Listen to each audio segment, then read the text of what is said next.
nossos convidados aqui, a Camila Abdelmalak e também o Luiz Arthur Nogueira, para falar justamente desse leilão. Nogueira, eu começo contigo agora.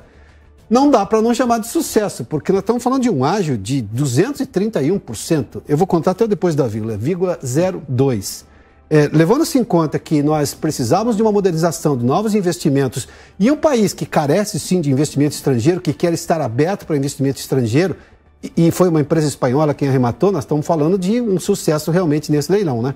Sem dúvida, Piotr, um sucesso. Mostra que apesar do momento eleitoral, apesar da crise institucional envolvendo poder executivo, poder legislativo e poder judiciário, o investidor estrangeiro acredita no Brasil, coloca o seu dinheiro aqui, principalmente quando há bons projetos de infraestrutura de longo prazo. E mais importante do que isso, Piotr, é o protagonismo do setor privado na economia e o enxugamento do setor público, que é o que eu defendo. Mais setor privado, menos setor público. Afinal de contas, para que o Brasil precisa de uma estatal como a Infraero, que historicamente deu prejuízo e historicamente foi cabide de empregos?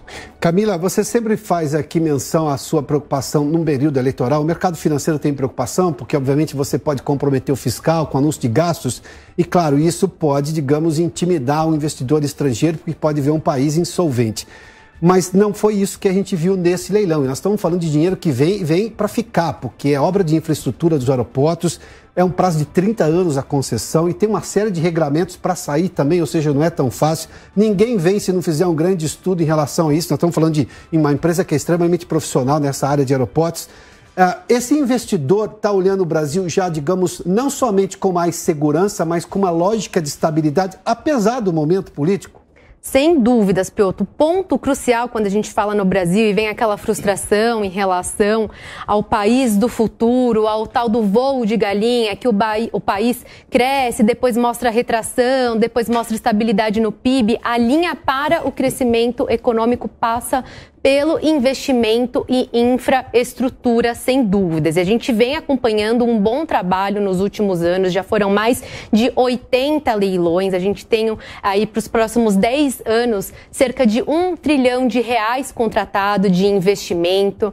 Também em relação aos contratos, são mais de 150 bilhões de investimentos contratados, então a gente tem uma perspectiva positiva. Quando a gente fala dessa insegurança do investidor estrangeiro em relação a nossa economia, é o fato de que esse fluxo de investimento eventualmente poderia ser maior se houvesse uma moderação no ambiente político e também um avanço em relação às normas tributárias e regulatórias, que a gente sabe que a questão burocrática por aqui acaba atrapalhando um pouco. Então, mas a gente tem que considerar também que eu entendo que a gente tem, digamos, um passado que não é exatamente dos melhores em relação.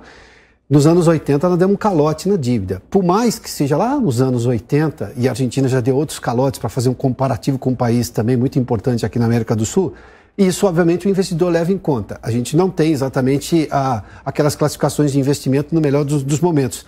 Só que também há uma lógica de entendimento de maturidade da democracia brasileira. Não dá para qualquer presidente chegar e fazer exatamente o que ele quer sem levar em conta não somente os outros poderes, como também o brasileiro que, em média, a gente está vendo muito mais participantes da vida pública. Não dá para comparar o que está acontecendo, por exemplo, no Peru, na Colômbia.